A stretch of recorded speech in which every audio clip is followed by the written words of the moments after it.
कल परिवर्तन पत्र निकाला गया। ये फिर से राजद की जो धूल झोंकने की राजनीति है उसको उजागर करता है। ये 24 वचन नहीं है, ये 24 के 24 झूठ हैं।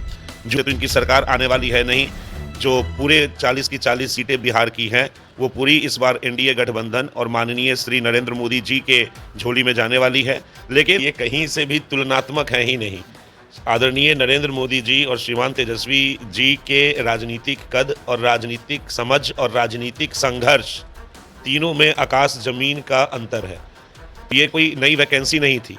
नई वैकेंसी अगर आप कहिएगा, नई जो रिक्रूटमेंट थी वो तकरीबन फिर आपको आ जाएगी 2,20,000 मतलब 1,60,000 के लमसम में। अब वो 1,60,000 की भी जो रोजगार थी वो कुछ ऐसा नहीं था कि एक साल का आपको रोजगार था। वो 1,60,000 जो था वो बिहार सरकार के 6 से 7 साल तक जो लंबित जो मतलब की रिक्तियां थी वो थी।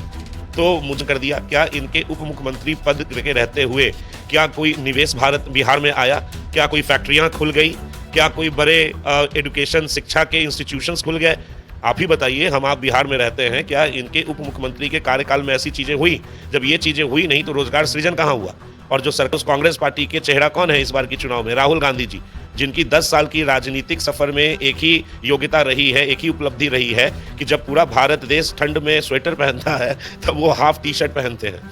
इसके अलावा एक भी उपलब्धि आप श्रीमान राहुल गांधी जी की बताइए, क्या उनमें वो योग्यता है कि भारत जैसे देश का नेतृत्व कर सके? तो कहीं से भी इस बार राजद या फिर जो भी विपक्षी दल है उनकी दाल इस चुनाव में नहीं गलने वाली है। मोदी की दोस्तों, लोकसभा चुनाव 2024 के लिए राजद ने अपना घोषणा पत्र जारी कर दिया है। देखिए, इस घोषणा पत्र में बेरोजगार युवाओं के लिए 1 करोड़ नौकरी की बात की गई है। साथ ही साथ भारत में रह रही बहनों के लिए 1 लाख रुपए देने का भी वादा किया गया है।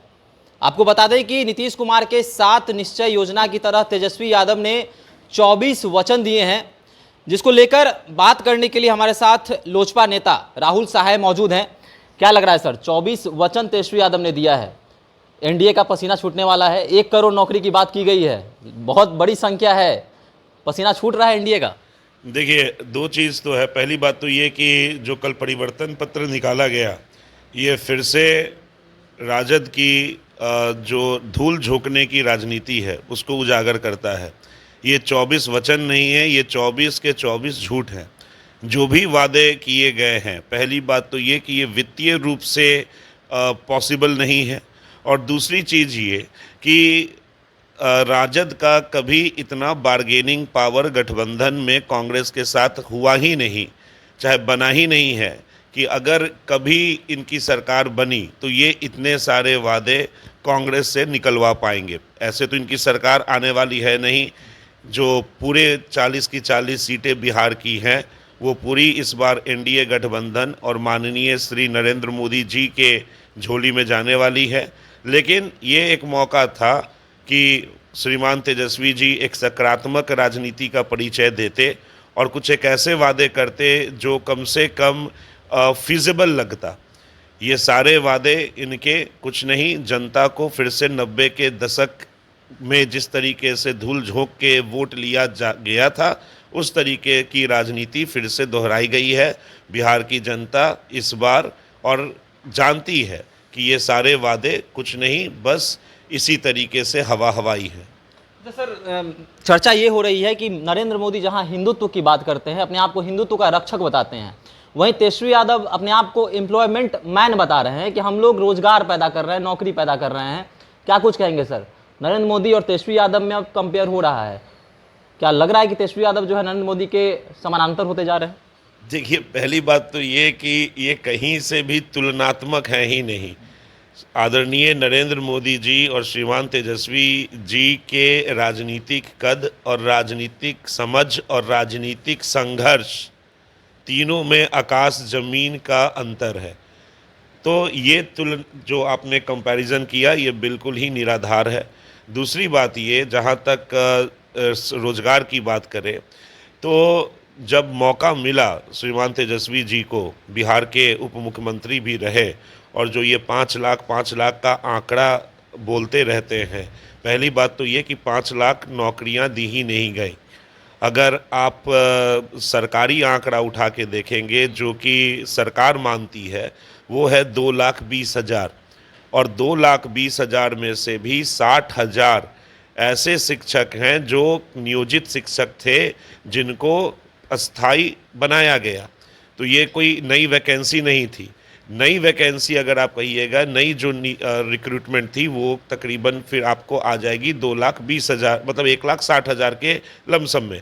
अब वो 1,60,000 की भी जो रोजगार थी वो कुछ ऐसा नहीं था कि 1 साल का आपको रोजगार था। वो 1,60,000 जो था वो बिहार सरकार के 6 से 7 साल तक जो लंबित जो मतलब कि रिक्तियां थी वो थी।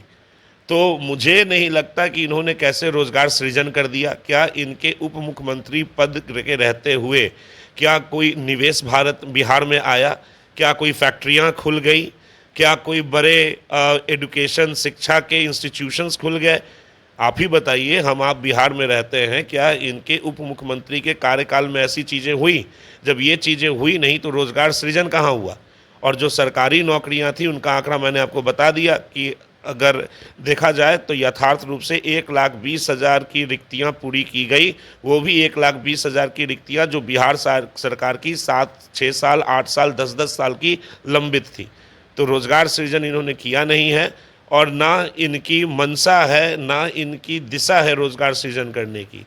इनको सत्ता में आना है और सत्ता में आके राष्ट्रीय राजनीति में एक ऐसी पार्टी का हाथ सशक्त करना है जिसने 90 के दशक में देश को पीछे ले जाने का काम किया, श्रीमान मतलब कांग्रेस पार्टी।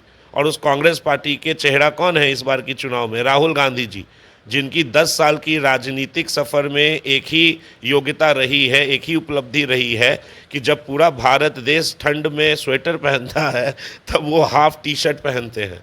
इसके अलावा एक भी उपलब्धि आप श्रीमान राहुल गांधी जी की बताइए, क्या उनमें वो योग्यता है कि भारत जैसे देश का नेतृत्व कर सके? और ऐसी ताकतों का हाथ मजबूत कर रही है राजद इस चुनाव में। तो बिहार की जनता कम से कम अपने मतलब अपने पूरे भारतवासी का जो भविष्य है वो राहुल गांधी जैसे नेता के हाथों में देने के पक्ष में नहीं है। आज की दिनों में समाज को और बिहार की जनता और भारत की जनता को एक ठोस नेतृत्व वाला नेता चाहिए, जो कठोर फैसले ले सके, जो पाकिस्तान जैसे देश को कड़ा जवाब दे सके, जो चाइना से प्रतिस्पर्धा कर सके, जो देश की मैन्युफैक्चरिंग सेक्टर को 25% का योगदान जीडीपी में ला के दे, जो कि देश का मान सम्मान बढ़ाए। और आप देखिए इन सभी पैमानों में श्रीमान आदरणीय नरेंद्र मोदी जी की गारंटी रही है। ये सभी मापदंड विगत 10 वर्षों में हमारे यशस्वी नेता श्रीमान आदरणीय नरेंद्र मोदी जी ने पूरा किया है। तो कहीं से भी इस बार राजद या फिर जो भी विपक्षी दल है उनकी दाल इस चुनाव में नहीं गलने वाली है। मोदी की गारंटी है और पूरा बिहार इस बार 40 की 40 सीटें दे के आदरणीय नरेंद्र मोदी जी को विजय तिलक तीसरी बार लगाएगा।